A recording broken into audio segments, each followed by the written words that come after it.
Okay, welcome to this Neighborhood Watch presentation, and this is sponsored by the HOA.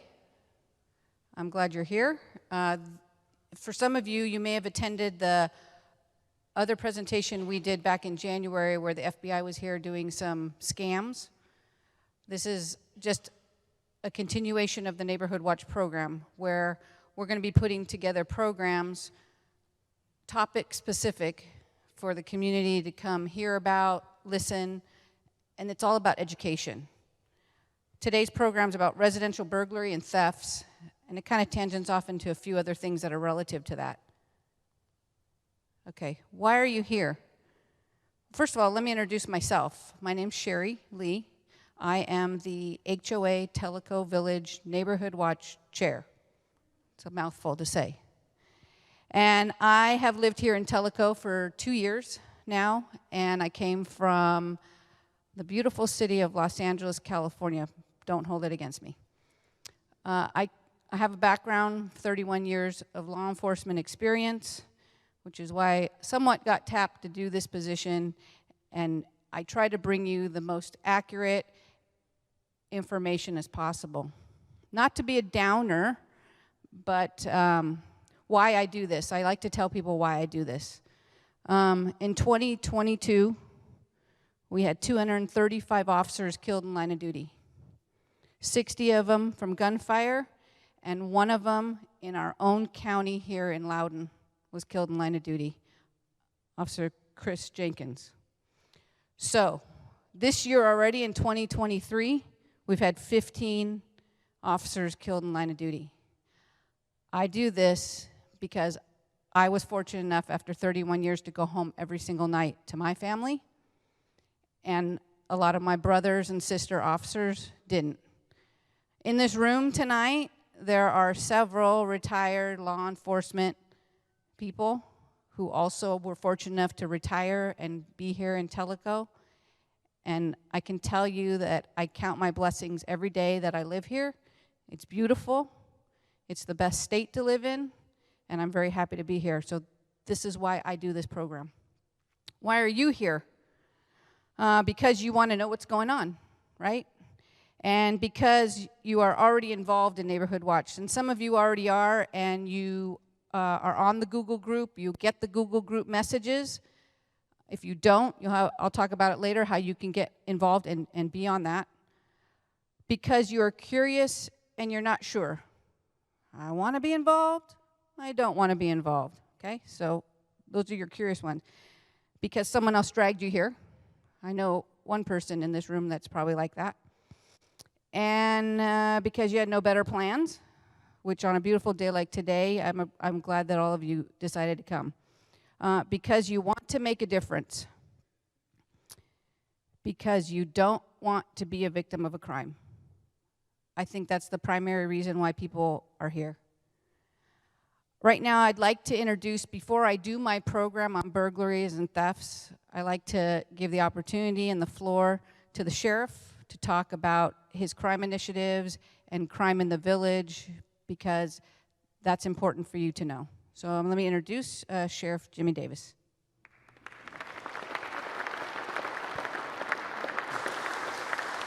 Should work up here. Yeah. Good afternoon. Thank everyone for coming. Last time I was here, we had a very good session, and I was unable to stick around after the meeting. So I've made arrangements. So after the meeting today, we'll have a little meet and greet outside. If anybody's got any further questions, we can do that. Also, last time I brought my chief deputy, Zach Fry, with me, and he's here again today. So I'm going to ask him to come up just for a little bit to kind of give you a little biography about himself, tell a little bit about himself. So, Zach.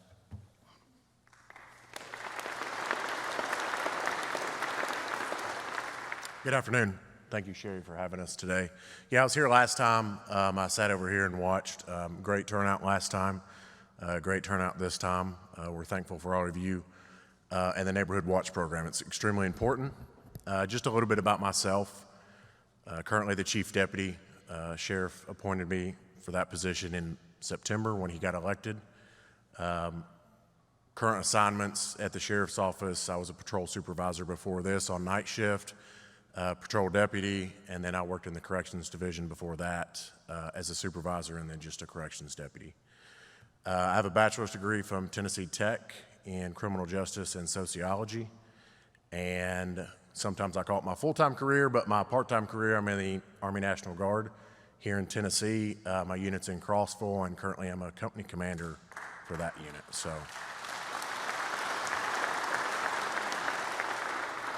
Thank you. I've been doing that for about 12, 13 years, a little bit longer doing that than I have been here at the sheriff's office, but I do take a lot of pride in that, even though sometimes it does take me away from this side of work. But I'm extremely thankful for that. But that's just a little bit about me. I do live in Lenoir City. I'm married and I have 3 children, so that also keeps me extremely busy. But I'm thankful to be here, and I'm thankful for this great turnout, and the Neighborhood Watch Program is extremely important. And I'm sure Sherry will talk much more about that here in a few minutes. So thank you, guys.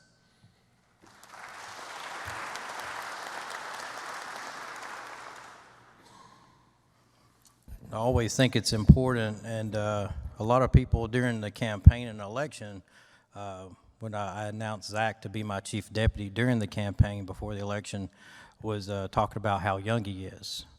And he's 31, but when you speak to him, and I'm sure you've got an impression already, he's very professional, very well-mannered, educated, and we use a lot of common sense around the office, and he has common sense, and sometimes that's hard to find sometimes. But also, being 31 years old, a company commander and a captain in our military, I think that's very, has a lot of leadership training, so I think that speaks for itself, and he's already doing a fine job for our department in that. So what I was going to go over, especially since the theme is thefts and burglaries and things of that nature, I was going to go over a few statistics, and I would promise you I won't bore you with too many. But especially the tired law enforcement professionals in the room will know this. A great portion of our crime all starts with drug abuse and the use of illegal narcotics, whether it's abuse, spousal abuse, abuse of children, thefts, burglaries, assaults. All of that has a common denominator, a precursor of drug abuse. So I'm going to go over a few of our drug stats that I have, and obviously our issues that we're having with fentanyl and methamphetamine are kind of our largest issues that we're facing. Obviously, the deaths related to fentanyl, and I had I wouldn't say a friend, but a lady that we've known for a long time through professionally. I've arrested everybody in her family, her mother, her brothers, her sisters, and her kids are coming up, so hopefully not that. But unfortunately, she passed away last year, and like I said, we arrested all of her siblings, and her sister had a conversation with me, who's now clean, said, she hated to say it in this way, but she said, you can't even go out on the street and buy Xanax anymore. So even the drug addicted people are really nervous and scared of the fentanyl because you don't know what may be mixed in. Back in the day, you could smoke marijuana and you don't know if it's laced with LSD or PCP or something of that nature. Kind of the same thing with fentanyl is becoming the trend. And the addiction is so strong, we have seen where luckily we're blessed enough to have a program with the state of having Narcan in all of our vehicles. Narcan obviously is a temporary solution to someone that's overdosed. It will bring them back, so to speak. So we had a case where we had a gentleman that was basically blue, and of all accounts, from a law enforcement perspective, he was dead. We go in and hit him with about 5 shots of Narcan, and we was able to stand up and sit on the gurney as he's taken out to go to the hospital. My point of that is, and so we started setting up on our house, our narcotics division started setting up on the house, and within 5 days, he is back at the house doing drugs again. So the addiction, you would think that would be, kind of a red flag, but unfortunately, the draw is just that bad. So I'll go over a few historical statistics that we had in 2017, and I'm going to talk about overdoses is the main thing I'm talking about now. So in 2017, we responded to 17 non-fatal overdoses. whether it be by methamphetamine, heroin, fentanyl, whatever it may be. 17 non-fatal and 4 fatal in 2017. In 2018, we had 28 non-fatal, 6 fatalities. In 2022, now this is with Narcan in our vehicles, and it is a weekly, if not almost daily occurrence if we respond to an overdose call somewhere inside the county. We had 45 calls of non-fatal and 17 deaths by overdose.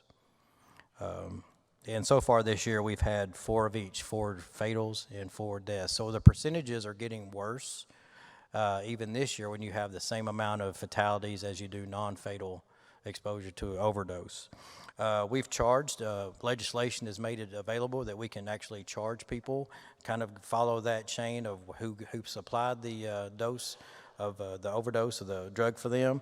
And so far, we've charged 8 people with second-degree murder. We've had 7 convictions of guilty and 1 pending, and 2 of those cases went to the federal courts and 6 stayed on the state level. So our prosecution rate is very well on them, and it takes time. The unfortunate part is when you're trying to explain to the family of someone that is deceased is it's a long process of phone records and interviews and things and going to other jurisdictions. Sometimes it's a lengthy investigation, but luckily we've been able to put 8 people, and we're confident that we couldn't. It's one of those things that you know but you can't prove. We know that several other the overdoses that we've had were related to the same individual, so we're doing pretty good on our prosecution level on that. So that's our narcotic state, and unfortunately, the village has always been, or sometimes been, an area where it's kind of secluded. The boat ramps are secluded. We always have traffic on our boat ramps, but we try to patrol those on a regular basis, especially Clear Creek, because it's very secluded and you can't see it from the road. So we make sure that's high on our priority list. So talking about thefts and burglaries, we have I also mentioned this earlier, that we have changed, since we've been in office, some of our patrol tactics to get more police presence in Tellico Village specifically. We have gone to a 10-hour shift, and with that 10-hour shift of 3 shifts, we have an overlap. So your day shift overlaps 2 hours with your second shift. That's from 2 p.m. to 4 p.m. You have twice the amount of deputies on the road as you do at any other given time. That is important for us because we have to do direct school traffic, so that makes sure we're able to answer our calls for service. And our operations chief, he's going to be here if he's not here already. We've decided that what we do is we have at least one, if not 2 cars assigned to Tellico Village to do patrol. Obviously, we try to keep one on the highway on 444, and we try to keep one in the neighborhoods in the residential area, keeping a moving patrol. So with that overlap, second shift happens as well. Second's going into midnight shift. From 8 p.m. to midnight, we have double the amount, which is really good because that's kind of whenever things can happen at night once it's dark, and we don't have to deal with the school traffic. So we come out and try to do some proactive enforcement, whether it be traffic enforcement or just trying to be seen in the area to kind of, and obviously hitting those boat ramps again, trying to lessen that. I got some statistics from 2022. We'll go over those. Total number of reports that we've had for Tellico Village, and these numbers are very close, but they're not exact because we have on our report system, we have a zone, and some people they'll put Loudon instead of just specifically Tellico Village. So that's something we've changed within the last year. We've put Tellico Village as its own zone. So even though you may have a Loudon address, it doesn't get mixed in with the statistics other places in the county, so we can get a better idea, and you can get a better idea of what the actual numbers in this community of Tellico Village. So we had a total of 88 reports that were written last year to Tellico Village. They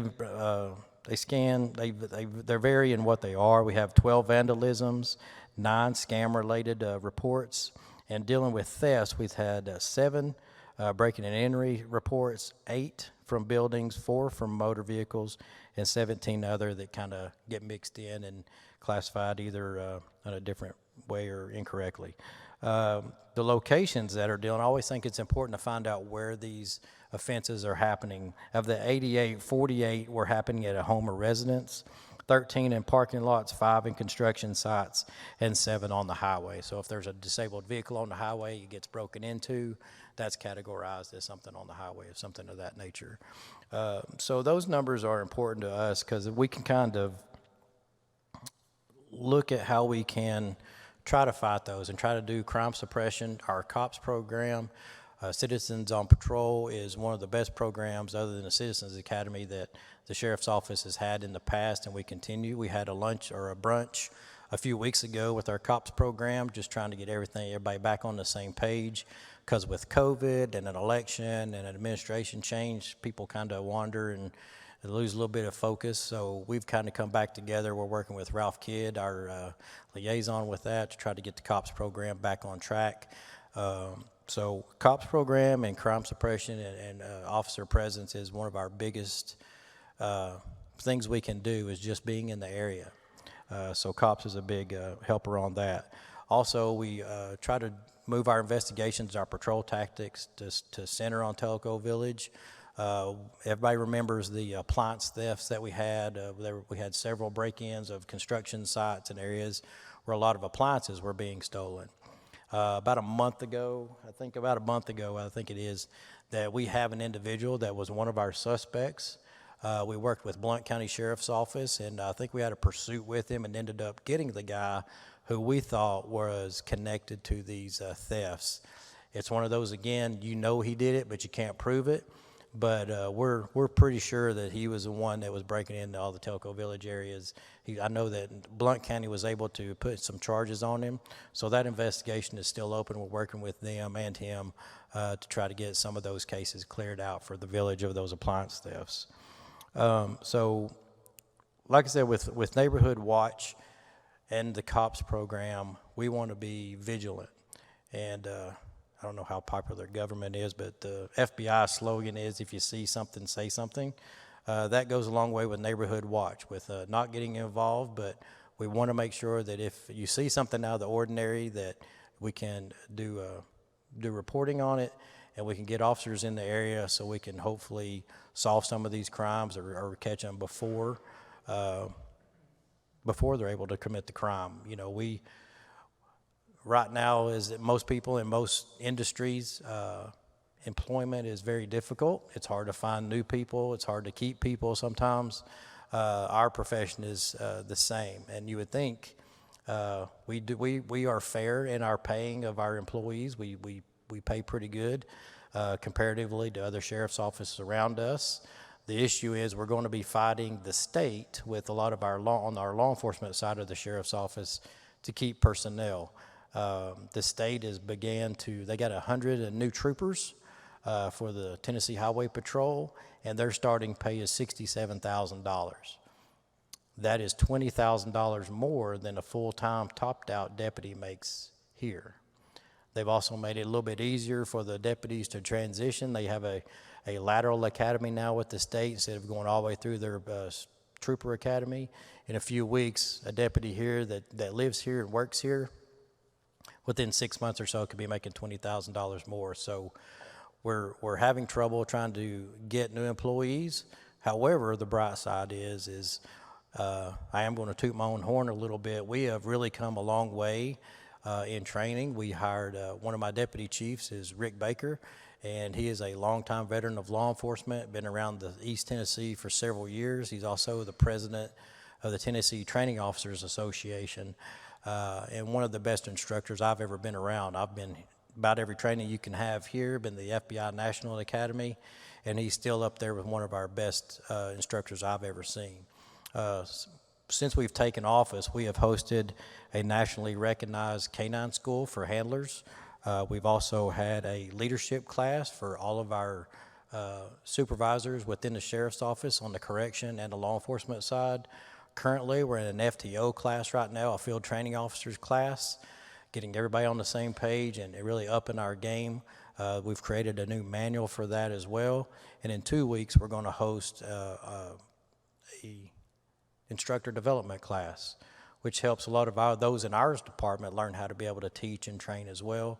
And then we've been able to, we're not going to host it, but we've brought a new homicide class that will be here in March that we're going to be able to train. We're getting one free spot in it, and it's about a $500 class. So our lieutenant over our detectives going to be involved in that. So we're really training, really trying to get our people where we think they need to be and be a step above. And apparently that word is getting out. So in the past, we've had trouble getting some. We just did a merit board test today, which is a part process of our hiring process. And we had 15 applicants that tested this morning, and at 6 o'clock tonight, we have about 20 more. So we have a good field that we're going to pick from. So hopefully that won't be a problem in the future, because I know the chairman of the commission is here. I'll go ahead and say it. He's always been a big supporter of law enforcement, always a big supporter of emergency services, Henry Cullen. And, you know, we think with the growth of the community and the growth of new people coming into our communities, we're going to have more crime. It just comes with it with an increased population. So we think it's better to stay in front of that and stay ahead of the game rather than catching up, because catching up can get expensive. So we're probably going to ask for additional deputies to try to help this problem of coverage. I think we do a good job with what we have, but I do think we can get better with more personnel, whether it be response times or just being present to where we can have people in our areas all the time instead of having to change our shifts and be in areas at any specific time. So that's my kind of a wrap on things. I'll be around after the meeting, so to speak, and we'll be able to have some question and answer out in the lobby. But I appreciate y'all coming out. I appreciate your interest in Neighborhood Watch, because it only makes us better if we work together, and I really appreciate your time. Thank you.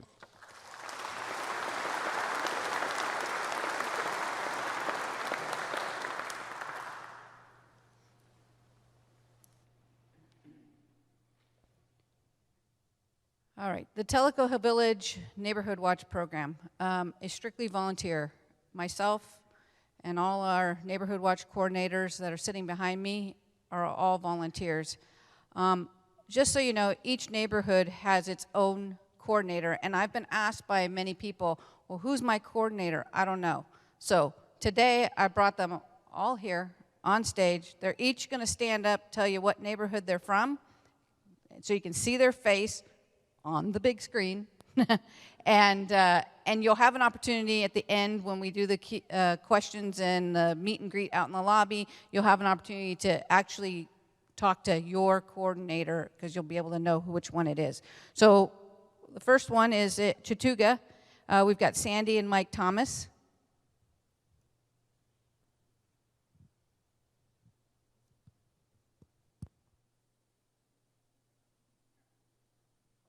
No? All right, is it work? Okay. I'm Sandy Thomas. My husband Mike and I are the coordinators for Chattooga. We live on Yona Lane. We've lived here 3 years, and we moved from Sterling Heights, Michigan, where we lived 45 years. So.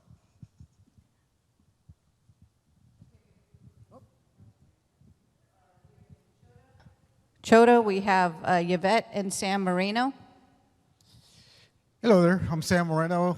Been here 2 years from Los Angeles, and I live on Sequoia, which is the road, one of the roads that goes toward the yacht club, where they don't have any yachts.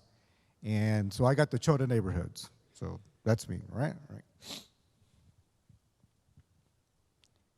Coyote, we have Judy Bigsby. Hi, I'm Judy Bigsby. My husband and I moved here to Tellico almost 3 years. It'll be 3 years in May.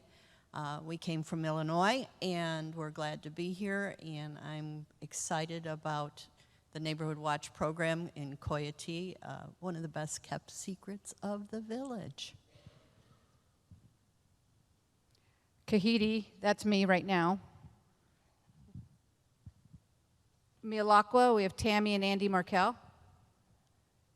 Good afternoon. I'm Tammy Markel. My husband is Andy Markel.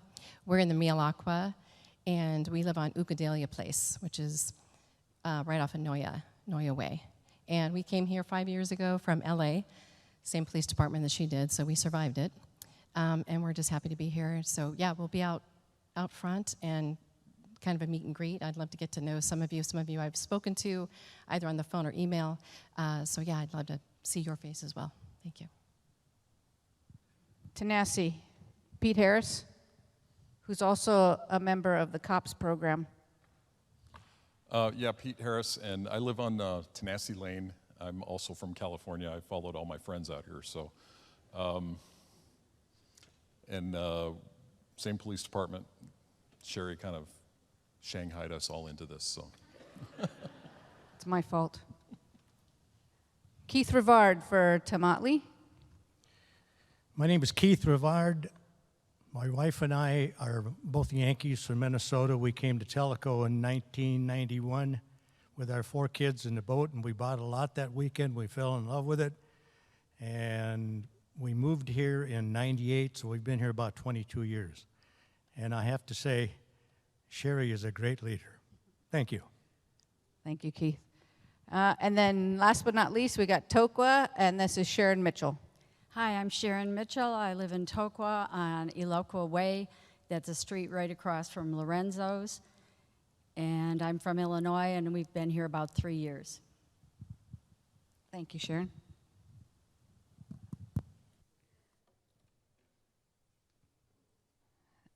They didn't want to be up here any longer than they had to.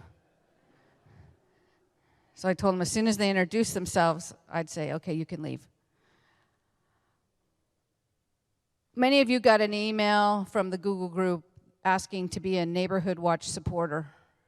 And these are our Neighborhood Watch coordinators. However, they live in big neighborhoods. Tenassee's not small. Milwaukee's not small. The neighborhoods are big. So asking you to be a Neighborhood Watch supporter means you're going to be the eyes and ears for these coordinators, assisting them in forwarding information, being the eyes and ears of your neighborhood or street, making a point to know who your neighbors are, because if you live on Tenasseee Lane like Pete and somebody else on another street, he doesn't even know who lives on that street. Be willing to receive any updated crime information, pass that on to your neighbors and friends.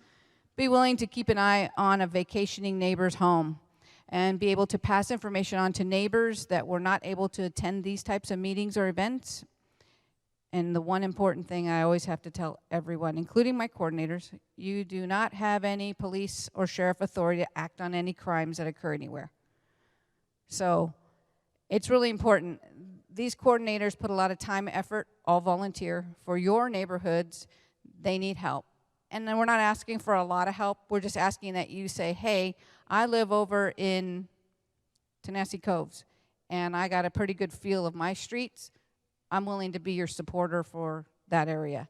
So if that's something you're interested in doing, there'll be information at the end of this program how you can sign up for that, or you can just go out and talk to them after this is over.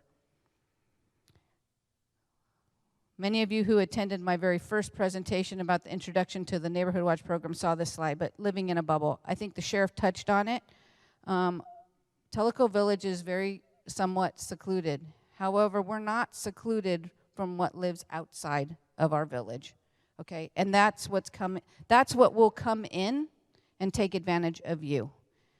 Your neighbor isn't going to be the one that steals from you, most likely, I hope.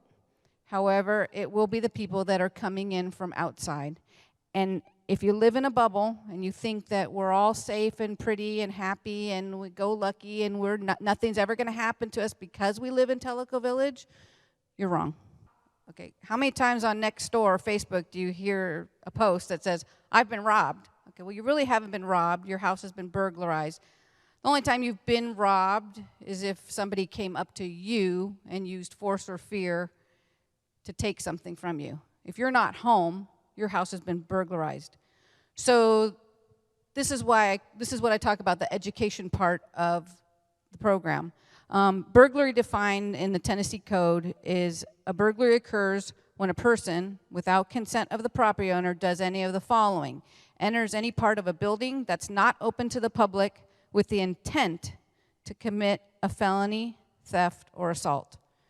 Hides in a building with the intent to commit a felony, theft, or assault, enters a building and commits or attempts to commit a felony, theft, or assault, or enters a freight, passenger car, trailer, car, boat, airplane, or any other type of motor vehicle with the intent to commits, or attempts to commit a felony, theft, or assault. couple different types of burglary. There's aggravated burglary, which occurs when a person commits a burglary of a habitation. It's considered a Class C felony, and it's punishable by 3 to 15 years and a maximum fine of $10,000. And then there's especially aggravated burglary, which I didn't believe that really was really true, but that's what I read, okay? Occurs when a person commits a burglary of a building, including habitation, and where the victim suffers serious bodily injury, Class B felony, punishable by 8 to 30 years and a maximum fine of $25,000. So that would apply if you were home and you got tied up and they took stuff from your house. It's especially an aggravated. Yeah. Sheriff said it sounded better than bad or really bad burglary. Especially aggravated. I was especially aggravated. Okay. Are you a prime target? Yes, you are. And why are you? Before I read off some of those things, you all worked hard for what you have accomplished, what you've done in your lives, and how you've retired here in Tellico Village, and you have nice things. That makes you a prime target. Let's start with, what does your house look like, and what is there to take?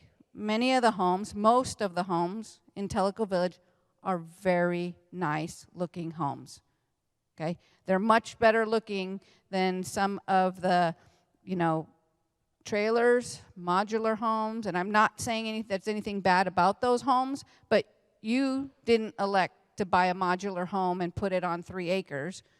You wanted to live in Tellico with the amenities, with the beauty and the lake and everything. Burglary is a crime of opportunity. If somebody can take something from you, they will. And the punishment is not severe. You saw for burglary, what it was, $10,000, 3 to 5 years in jail. It's not that severe. In some places, i.e. Los Angeles, where I come from, theft and burglary, sometimes you even get a slap on the wrist and you're back out the next day. People steal because they can, and most of the time, they don't get caught. And the likelihood of getting your stuff back is very rare. The sheriff mentioned getting a crack in the appliance theft case. Well, do you really think those appliances, they found those appliances and they're giving them back to the people? I don't think so.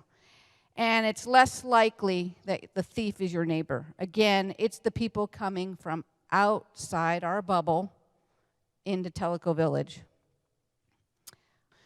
Things to do, home or away. I'm going to reiterate this a couple times in this program, but lock your doors and windows. Close your garage door. Pick up your mail and your paper box. Keep your yard up. Utilize home security systems or cameras, and your house should look lived in. That's really important. Things to do, home or away, continued. Hide your valuables. Remember where you hide them, please. Use safes, medicine cabinets. Put your prescriptions elsewhere. Because, as the sheriff said, if it's a drug problem, where are they going? To your medicine cabinets. Enjoy your fancy things in private. I'm not talking about those fancy things. Use smart lights or leave your lights on. Don't keep keys next to the front door and hide spare keys. And the reason, let me touch on this keys thing. How many people in here walk in their door and they have a little drop thing right there and they throw their keys in that bowl right by the door? Okay. If somebody was to come to your house, just a worker or somebody, and they're walking in your house or out your door, it is very easy to swipe those keys and come back later for your car if it's parked out front or anything else, or have access to your house. Social media. I know so many people are on social media here, but social media is public knowledge. Social media posts, advertising on Nextdoor, Facebook. Oh, I'm going to be out of town from February 3rd to February 17th, and I need somebody to come by and pick up my mail, or whatever the case may be. Or I need to book a trip from this date to this date. Oh, we're in the Bahamas right now. We'll be here for the next 30 days. Don't think for a second It's not me or most of you in this room who aren't that social media savvy, but don't think criminals can't figure out where you live. Talking too much and tattling. This applies to, I live next door to Mabel. I don't know why I picked the name Mabel, but I live next door to Mabel, and Mabel's out of town, and somebody's going door to door, which I'll talk about solicitors in a minute. Somebody's going door to door, and I say, oh, no, I'm not interested, and they're going over now to Mabel's house, and I say, oh, no, Mabel's gone for the next 3 weeks. Okay, tattling. Don't talk about your neighbors or your friends or somebody else in your area where you live, what they're doing. It's not whoever you're telling's business what's going on. And then carrying and having your personal information out there. Putting your personal information out on social media platforms is just a way to get hacked. It's another way to get be taken advantage of and be a victim of. And I think in the last FBI scams presentation that we had, the FBI agents mentioned the whole grandfather or my grandson called and he needs an attorney because he's been in a bad accident scenario, where people are getting scammed. Well, don't think for a second that those people that are scamming you from Nigeria and Jamaica didn't pull all that information from your social media platform. Watch what you post. That's my warning. Things you can do when you leave. When you're going to leave, go out of town, go on vacation, lock your doors and windows. I don't know how many people say, well, I leave the basement and the back door always open so Fred next door can come over and water my plants. Well, give Fred a key, okay? Make sure you tell someone you'll be gone and to keep an eye on your house for you. Stop your mail. Ask a neighbor or friend to pick it up for you. Leave a light or a radio on. Don't close up all your blinds. I see that all the time. People leave, they go to town, everything's shut up. I can drive by and go, wow, nobody's home there. Arrange for someone to do your yard while you're away, and that's mostly during the summer months when the grass grows and you're gone for 3 weeks on a cruise or something, and then all of a sudden your grass is this tall and people know you weren't home. Arm your security systems to alert law enforcement or you of any activities around your house, kind of like the guy that had the camera in his house when they broke in. And lock your cars. And I mean lock your cars even when they're in the garage. I mean, because you're going to go on vacation, you're going to lock your cars, you're going to hide those keys. You're not going to leave those keys in that bowl by the front door, because then if somebody breaks in your house, they're going to get in your car and they're going to drive it off. What are valuables? Cash, jewelry, guns, prescription drugs, credit cards, anything with your identity information, keys, cell phones, small electronics. The days of taking these big screen TVs are pretty much gone, because I can't see somebody running down Tellico Village carrying one of these TVs and nobody say, put it on next door. Hey, I saw a guy carrying a TV down 444. Anything that can be sold quickly, and that's the key here.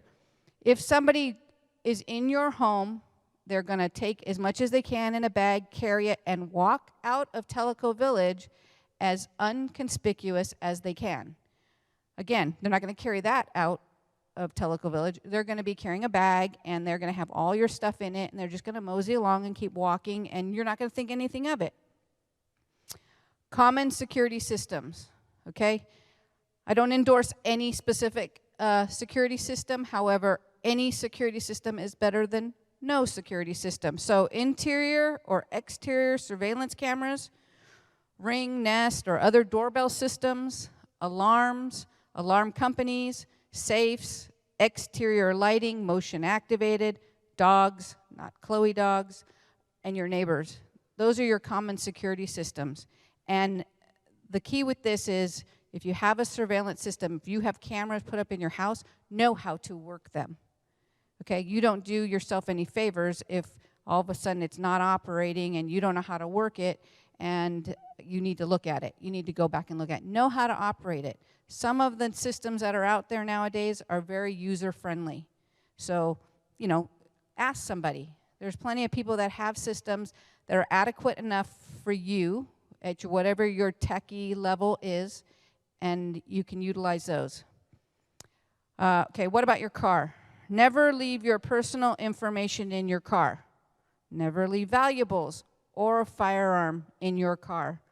Never leave a garage door opener in your car parked on the driveway. Now, I kind of have to edit this part only because nowadays cars have those little, the smart technology where you have the button. So what happens if you leave your car unlocked and somebody, opens your car door and pushes that button? Your garage door goes up. Garage door goes up. They steal whatever in your garage. Oh, you're not home? They go in the house. Because how many people lock that door between the garage and the house? Not too many. Hide or attempt to hide purchases when you go shopping. Don't leave them in plain view. Ladies, don't leave your purse sitting on the seat next to you when you're out driving around. You go to the gas station and you're pumping gas out over here, your purse is over there. And I had a video for this, I should have put it in. But somebody crawls up behind your car, opens that door because your doors are unlocked because you're out of the car, and they take that purse and run away. Same with leaving your, I see this all the time, leaving your purse in the buggy, in the cart at the market, and you walk away because, there's a special on, Fuji apples. I'm going to pick some Fuji apples. Well, how many times I walk by and I look, and there's the purse, there's the cell phone sitting right on top of the purse, and how easy would it be to just walk over, walk away, walk down the next aisle, and nobody would know. And you wouldn't know until you start looking for it. So don't leave your valuables unattended. Purses, wallets, briefcase, backpacks, electronics, and when you're in your car, out in your car, park in well-lit areas. Let's talk about trespassing really quick. Tennessee Code says trespassing is a person who commits a criminal trespass in Tennessee if they enter or retain on a property or any portion of the property without the consent of the owner. Trespassing is a Class C misdemeanor in Tennessee and is therefore punishable by a $50 fine or up to 30 days in jail. Okay, why do I throw this slide in here, trespassing? I put this slide in here because Tellico Village pastime, everyone likes to do this. I've seen it more than once. I've got a lot of new homes being built on my street. Boy, do I want to see what it looks like inside before the owners move in. Am I going to go, or it's even just framed. I want to see what the layout of that house is. Okay, that's trespassing, folks. Okay, you're guilty of this.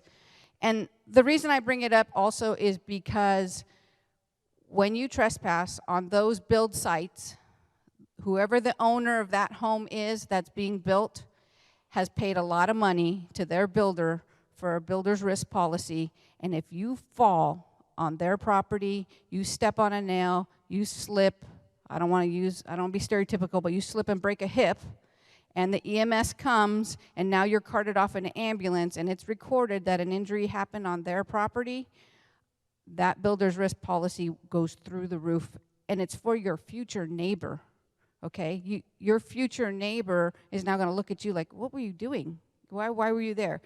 Unless you have gotten carte blanche permission from that person who's building, and they say to you, hey, can you go over and keep checking on it for me, send me pictures?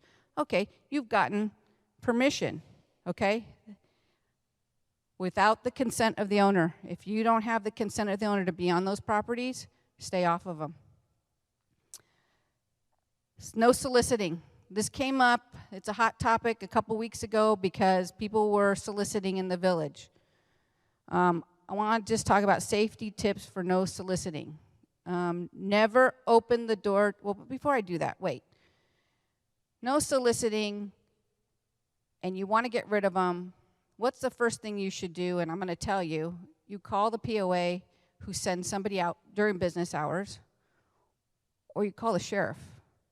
Don't post it on Nextdoor. Don't post it on Facebook and think that the Calgary's coming to take these people out, because they're not. Safety tips for no soliciting. Never open the door to someone you don't know. Always look through the peephole or window and see who it is.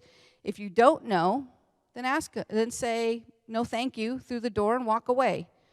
Don't engage them in conversation. You know that sales pitch. They're going to keep trying to tie you in. Watch where the solicitor goes next and notice what they do. This is part of your neighborhood watch thought process. This is the see something, say something. Okay, watch where they go and what they do. Look for suspicious behaviors, such as looking in the car windows, testing doors for locks, or entering backyards. And go to the next door and doing the same thing and just moving down. Likely they're just solicitors. They're skipping houses. They're looking for something. Just like in the tips for the burglars, they're looking for something specific. They see a car home, they skip that house. They go to another house, it looks like nobody's home. They're testing you. These are your tips, and all of this gets emailed out to all of you later, a condensed version of this presentation, so you'll have this information available to you. But you can alert the POA. You call the ACC, dial at that phone number, you dial 0, the operator will assist you. The ACC will only respond to the area during business hours. They will remove solicitors from our neighborhood. Tellico Village is a no soliciting neighborhood. After hours, you can contact Public Works Office at that number and leave a message. Someone will notify them, and they will try to send someone out as well, okay?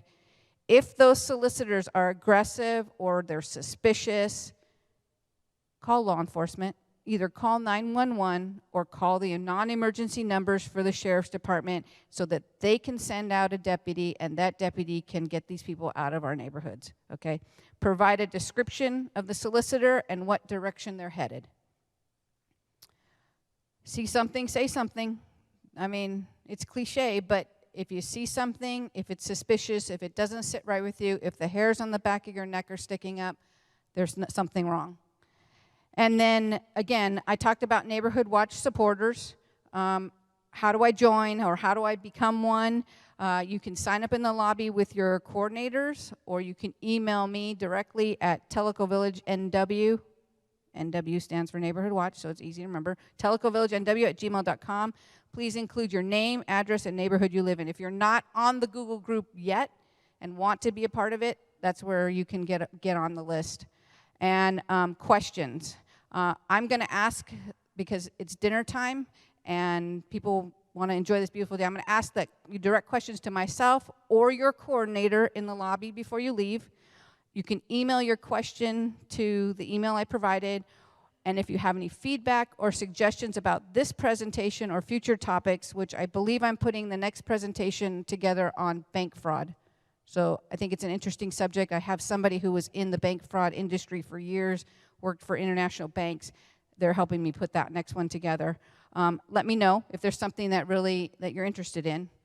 I'd like some special acknowledgments before we cut out of here to Sheriff Javis for being here, Chief Deputy Zach Fry, the POA, the HOA who sponsors your Neighborhood Watch program. So if you're not a member of the HOA, it's $15 a year. I ask that you join. Your Neighborhood Watch coordinators, the church here at Tellico Community Church for always hosting us, and all of you for coming and your continued support in the program. Again, thank you y'all for coming today, and I hope to see you at all the next Neighborhood Watch presentations.